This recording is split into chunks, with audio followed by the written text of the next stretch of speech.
Tal como el apóstol San Pablo habla de los judíos, que ellos tienen celo de Dios, aman a Dios, adoran a Dios, son celosos de la ley, se paran en el muro de los lamentos y dicen: Mesías, Mesías, el Mesías, que venga el Mesías pronto.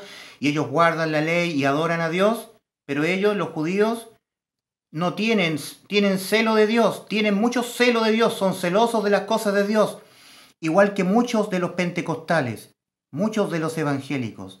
Es como si el apóstol Pablo le estuviese también incluyendo a ellos. Si bien el apóstol San Pablo en su carta a los Romanos capítulo 10, versículo 1 en adelante, habla de los judíos, que ellos tienen celo de Dios, pero no conforme a ciencia, no conforme al verdadero conocimiento, porque ignorando ellos la justicia de Dios que es en Cristo Jesús, y procurando establecer la suya propia, no se han sujetado a la justicia de Dios que es en Cristo Jesús. El apóstol Pablo los denuncia y dice que el fin de la ley es Jesucristo para todo aquel que en él cree. Esta situación espiritual le sucede a muchos religiosos, evangélicos pentecostales, mucho pueblo evangélico, a todos los católicos, que tienen en su mente un concepto errado de la verdadera salvación que es en Cristo Jesús. Toda persona que no ha arrepentido su mente, que no ha modificado su manera de pensar a lo de Dios, a lo que Dios ha dicho a través del apóstol Pablo en su carta a Tito capítulo 3 versículo 5, nos salvó, no por obras de justicia que nosotros hubiéramos hecho, sino por su misericordia. Nos salvó por eso, no por obras de justicia que nosotros hubiéramos hecho, sino por su misericordia. Cristo Jesús mismo, hablando de los muertos, dice, de cierto os digo, el que oye mi palabra y cree al que me envió, que ha dicho que los hombres están muertos espiritualmente, tiene vida eterna y no vendrá a condenación, ha pasado de muerte a vida. Un cambio radical, de muerte a vida. Mira estas dos plataformas, la plataforma de la muerte espiritual y la plataforma de la vida espiritual. Ha pasado de esta plataforma de muerte a vida. ¿Cuándo? Cuando tú crees lo que hizo Cristo por ti en la cruz y has creído lo que Dios ha dicho a través de los muchos profetas del Antiguo Testamento, que tú has entrado en muerte espiritual. ¿Sabes tú lo que dijo el Señor a través del profeta Ezequiel, capítulo 18, versículo 4? Dios ha dicho: todas las almas son mías, así como el alma del Padre, el alma del Hijo es mía. El alma que pecare, esa morirá. Y tú has pecado, querido amigo, porque la paga del pecado es muerte. Carta a los Romanos, capítulo 3, versículo 26. Y tú, como has pecado, ya has muerto. Porque no hay diferencia, por cuanto todos pecaron y están todos destituidos de la gloria de Dios. Eso es lo que tú debes conformar en tu mente. Esta verdad de la palabra de Dios es la que debe ser conformada en tu mente, que tú estás muerto. Y por más que tú hagas obras, por más que tú perseveres en la religión, el que no persevera hasta el fin no será salvo, porque dice el Señor, mas el que persevere hasta el fin, este será salvo. Pero Cristo está hablando dentro del contexto de la gran tribulación. Cristo está hablando en Mateo 24 a los judíos. Ellos tendrán que perseverar hasta el fin. Todo el contexto del capítulo 24 es a los judíos. Cuando veáis la abominación desoladora de que habló el profeta Joel. Y no creáis a los cristos falsos que van a venir en la tierra. La iglesia nunca va a haber un Cristo falso viniendo de la tierra. La iglesia espera a Cristo viniendo de las nubes del cielo. Todo el contexto de Mateo 24 es a los judíos. Procurad que vuestra huida no sea en día de reposo. Es a los judíos. A los judíos. Entonces, cuando Dios, el Señor Jesucristo, está diciendo, mas el que persevere hasta el fin, este será salvo, está hablándoles en el contexto de la gran tribulación a los judíos, porque ellos continuarán rechazando a Cristo. Los judíos serán salvos, el remanente, durante la gran tribulación al final, cuando Dios venga por ellos a pelear contra las fuerzas del anticristo. Entonces, el que perseverare hasta el fin, este será salvo, es a los judíos y a todo aquel que durante el contexto de la gran tribulación, ya no en el contexto de la gracia, quiera ser salvo. Las personas, para poder ser salvos durante el contexto de la gran tribulación, tendrán que perseverar hasta el fin de sus vidas, procurando, no dejándose marcar por el número de la bestia, ni adorando su imagen. Siendo decapitados, deberán perseverar hasta el fin de sus vidas. Ahí ellos podrán ser salvos. Si no, si se marcan por el número de la bestia, gozarán, digamos, experimentarán la ira de Dios. Y hará un ángel de los cielos que les pregonará a ellos que no se marquen con el número de la bestia, pero ese es otro contexto. Pero los pentecostales usan mucho ese texto. Hay que perseverar hasta el fin, o sea, agregan obras a la salvación que es por gracia. Gracia significa gratuidad, sin mérito alguno tuyo. Pero muchos de los pentecostales son personas muertas espiritualmente. No han conformado su mente a la realidad que dice Dios, que el pecado entró en ellos y ellos murieron. Como Adán murió, ellos también murieron espiritualmente. Eso es lo que debe ser conformado. Esta realidad espiritual es la que debe ser conformada en la mente de todo ser humano. Arrepentirse de los pecados no alcanza para ser salvos. Por supuesto que hay que arrepentirse de los pecados, pero cuando tú ya eres salvo.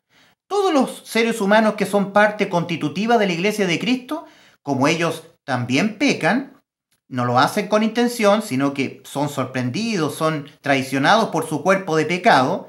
Ellos sí deben arrepentirse, ofrecer obras de obediencia a Dios, arrepintiéndose de sus pecados, tal como lo dice el apóstol San Juan en su primera carta a la iglesia, cuando dice: hijitos, si alguno hubiere cometido pecado, abogado tenemos para con el Padre, a Jesucristo el justo, porque Cristo murió por ellos. La iglesia es justificada ante el Padre, ¿te fijan? Ya no solamente es Dios, ahora es Padre de ellos. Tienen como abogado a Jesucristo, porque el cristiano peca, el genuino, el salvado, peca. El que es integrante de la iglesia genuina de Cristo, peca. Y esa persona debe arrepentirse de los pecados. Pero las personas que están muertas espiritualmente, no les alcanza con arrepentirse de los pecados. Y yo les preguntaría, ¿de cuáles pecados tú te arrepientes? ¿Te los recuerdas todos? Porque si se trata de arrepentirse de los pecados, tienes que acordarte de todos y cada uno de ellos. Y a menudo se te escapa más de alguno. No te recuerdas todas tus ofensas o pecados que has cometido. Es que no se trata de arrepentirse de los pecados para ser salvo. Hay que arrepentirse de los pecados, sí que sí, porque te ayuda a mejorar tu vida, te ayuda a encaminarte y a tener una mejor relación con Dios, pero no te alcanza para ser salvo. El arrepentimiento de los pecados es cuando tú ya eres salvo. Eso es algo que lo hace la iglesia. Cada creyente en Cristo que ha nacido de nuevo, que ha entrado por la puerta estrecha, que ha sido sellado con el Espíritu Santo de la promesa, esa persona tiene que arrepentirse de los pecados. Miren amigos, un paréntesis. Todas las personas que ya son salvas, que tienen salvación de su alma porque ya han entrado por la puerta estrecha, como dice la carta del apóstol San Pablo a Tito, capítulo 3, versículo 5. Nos salvó, no por obras de justicia que nosotros hubiéramos hecho, sino por su grande misericordia, por su misericordia. Nos salvó, es decir, ya son salvos, ya tienen vida eterna. Cristo lo dijo. Cristo dijo: y yo les doy vida eterna, y no perecerán jamás, ni nadie las arrebatará de la mano de mi Padre y de mi mano. En el Evangelio de Juan, capítulo 10, versículo 28, tú puedes oír estas preciosas palabras de nuestro Señor Jesucristo. Y yo les doy vida eterna, y no perecerán jamás. Yo les doy vida eterna a ellos, y no perecerán jamás. Pero los pentecostales dicen que la salvación se puede perder. Pobre ellos. Tienen celo de Dios, igual que los judíos, pero no conforme al verdadero conocimiento, no conforme a ciencia. Porque ignorando la justicia de Dios que es en Cristo Jesús. La justicia de Dios es en Cristo Jesús. Él justifica a todos los que creen en Él. Dice la carta a los romanos del apóstol San Pablo, capítulo 5, versículo 1. Justificados pues por la fe, tenemos paz para con Dios por medio de nuestro Señor Jesucristo. Él es nuestra justicia, no nuestras obras. Pero ellos buscan perseverar en buenas obras.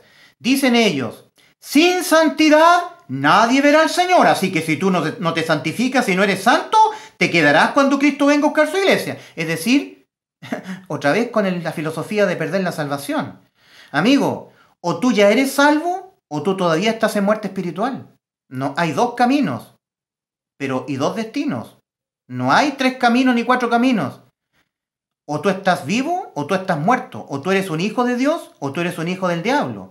O tú no has entrado por la puerta estrecha y estás aquí todavía fuera, o tú ya has entrado por la puerta estrecha. O tú ya has nacido de nuevo, Evangelio de Juan capítulo 3, o tú todavía no has nacido de nuevo. ¿O tú has sido sellado con el Espíritu Santo de la promesa por haber creído en Cristo? ¿O tú permaneces sin sello y vas a morir acá, al infierno? Ellos dicen, sin santidad nadie verá al Señor. Pero ellos no entienden que la santidad de Dios la confiere Cristo a los que han creído en Él. Todos ellos que han sido recibidos por Dios como sus hijos son disciplinados por el Señor. Ay, ay, ay, como duele un azote del Padre. Dice en la carta a los Hebreos, capítulo 12, versículos 6 y 7. Por favor, querido amigo pentecostal, amigo evangélico, lee la carta a los Hebreos, capítulo 12, versículos 6 y 7. Cuando dice que Dios a todo aquel que recibe por hijo, lo azota. No lo tiene por bastardo, sino por hijo.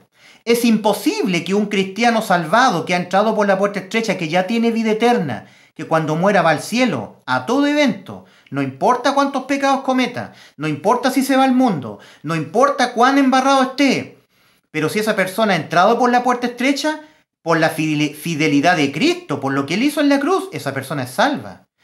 Y Dios, cuando lo recibe por hijo, lo azota. Imposible que una persona así haga todo lo que quiere en este mundo, se vaya al mundo, peque, entre en muchos pecados y nada le pase. Si nada le pasa, entonces es una persona muerta espiritualmente, nunca ha sido salvo. Lamentablemente yo me temo que los pentecostales agrupan en sus filas a mucha gente muerta espiritualmente y añade o apunta como salvado a aquel que guarda la ley, que guarda la santidad, que persevera en el rito religioso. Y para ellos basta que la persona se salga para decir esa persona perdió la salvación. Esa persona por no santificarse va a irse al infierno. Porque ellos ven obras, no ven lo que hizo Cristo en la cruz. Pero todo aquel que realmente es hijo de Dios, si peca, si se porta mal, si se va al mundo, Dios lo azota. Y hay muchos creyentes que mueren. Dios los castiga con la muerte física. Los lleva al cielo, pero los castiga con la muerte física. Sea entregado a Satanás para destrucción de la carne, pero sea vivo en el día de la visitación, dice el apóstol. Muchos creyentes que se portan mal, que pecan, que se van